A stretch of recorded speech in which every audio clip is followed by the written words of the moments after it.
Hotel में ना एक बाबा जी बर्तन मांजते थे। बूढ़े आदमी थे, 70 साल के करीब उम्र थी। उनका एक बेटा था, एक बहू थी, एक पोता था, लेकिन वो बेचारे बेटा बीमार रहता था तो लिहाजा वो खुद मजदूरी करते थे। कहते हैं एक दिन वो बाबा जी मेरे पास आए, कहने लगे मेम साहबा 2-4 दिन की छुट्टी चाहिए। तो मैंने कहा खैरियत है? कहने लगे मैडम मेरा बेटा फौत हो गया। बेटा, आपको पता है बाप का जनाजा पढ़ना आसान है, बेटे का जनाजा उठाना बड़ा मुश्किल काम।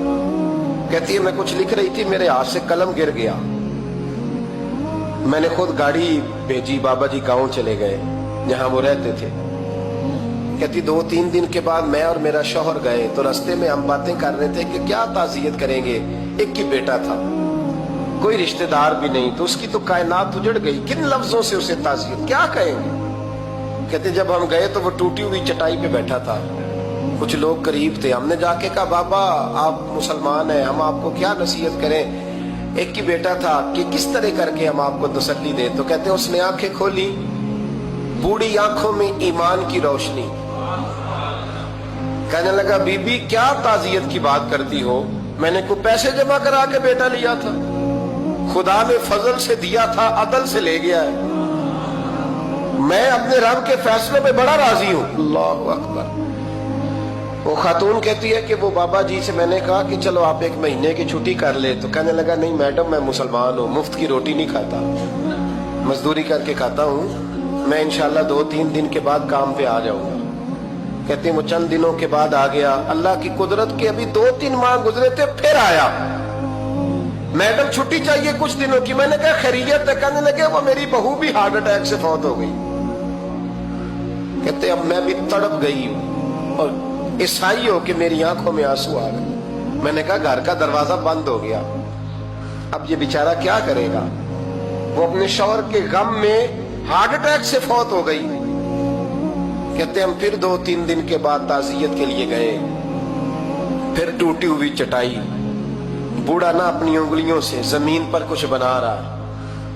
कहते करीब गई और मैंने जाके कहा बाबा अब तो तसल्ली आपने खुद ही करनी है, जो निजाम था वो तो हो गया। तो कहते हैं फिर उसने आंखें खोली, आसमान की तरफ देखा तो कहने लगा बेटी कोई परेशानी नहीं, मेरा बेटा बगैर शादी के भी तो फौत हो ही सकता था ना, बस मेरे मालिक ने जब चाहा जैसे चाह हुआ। मैं इंशाल्लाह 2-4 दिन के बाद काम पे आऊंगा। ये मेरा 3-4-5 साल का पोता है, अभी स्कूल दाखिल हुआ है, मैं साथ ले आऊंगा, वहां मेरे साथ ऊपर क्वार्टर में जहां मैं रहता हूँ ये भी रहेगा। कभी कभी मैं देखती छत पे खड़े होके कि दादा घोड़ा बना हुआ है और पोता सवारी कर रहा है। वो सवेरे उठता, उसको स्कूल छोड़ के आता, शाम को लेके आता, प्यार करता, मोहब्बत करता। तीसरी मंजिल पर हमने क्वार्टर दिया हुआ था, वहां दादा पोता रहते। अल्लाह तो बड़ा बेनियाज है। कहती है इकबाल एक दिन ना पोता ऊपर वाली मंजिल पे खेल रहा था, उसका पैर फिसला, वो गर्दन के बल जमीन पे गिरा। मुझे खबर हुई तो मैं दौड़ी, एम्बुलेंस मंगाई। खून से लिथड़े हुए उस बच्चे को दादे ने अपनी गोद में रखा। और जब हम अस्पताल की तरफ गए तो हॉस्पिटल बाद में आया, जनाबे इजराइल पहले आ गए और कहते वो गोद में दम तोड़ गया। फिर दादे ने उसे अपने हाथों से गुस्ल दिया, फिर उसने अपने बूढ़े हाथों से कब्र खोदी और फिर मिट्टी डाल के कहने लगा इन्ना लिल्लाहि व इन्ना इलैहि राजिऊन। जे सोना ही मेरे दुख विच राजी, जे सोना ही मेरे दुख विच राजी। फिर सुख नु चुल्ले डावा। कहती वो मिट्टी डाली उसने और जब वो वापस पलटा तो मैं बाजू से थाम के होटल करीब लाई और मैंने उसके करीब कहा कि बाबा तू टूट गया है, तू बिखर गया है। तो कहते यूं उसने हाथ रखे और यूं आंसू छटक दिए। कहने लगा मैडम क्यों क्यों, मेरे अंदर कोई अकीदा नहीं, मैं कोई लवारस हूं, मेरा कोई रब नहीं, मैं क्यों परेशान रहूंगा, मैं तो पका हुआ फल हूं।